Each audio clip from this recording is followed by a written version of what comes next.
So I'm no spring chicken to magic. I started when I was just 13, so I've been doing it now for a little over 17 years. One of the questions I get asked often is, how did you learn magic? A lot of magicians go to the library and pick up books. But I was very fortunate that my father was a magician. So we used to travel around doing father and son magic. We actually had our own magic shop in Gatlinburg, Tennessee for a few years. You may have seen it performing at Dolly Parton's theme park, Dollywood, where we're both the resident magicians out there. You may have also seen me down in Key West, Florida, street performing. And if you didn't see me there, you may have even seen me on America's Got Talent. Yeah. And if you didn't see me there, you may have seen me on my most recent appearance, America's Most Wanted.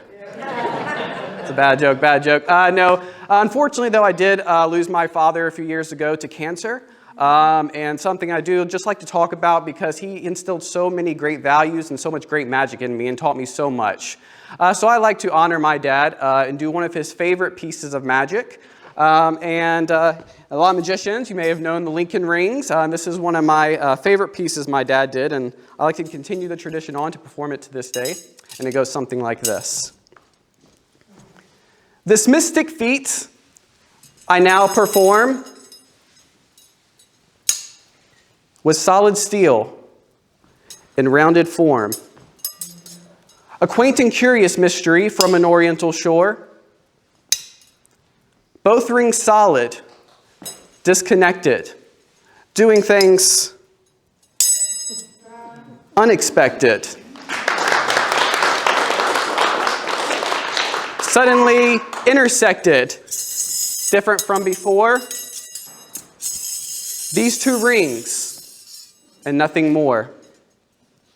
And when it comes that I perchance to look upon this happenstance, how rings can link in just a wink when separate once before, well, I wonder then in my confusion if perhaps it was illusion.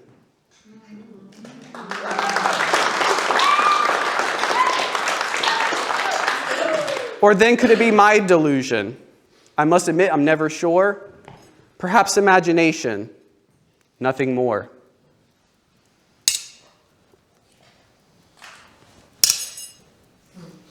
And now we hear a gentle tapping. Or maybe even eerie rapping. Or perhaps a steely snapping, a sound we've heard before.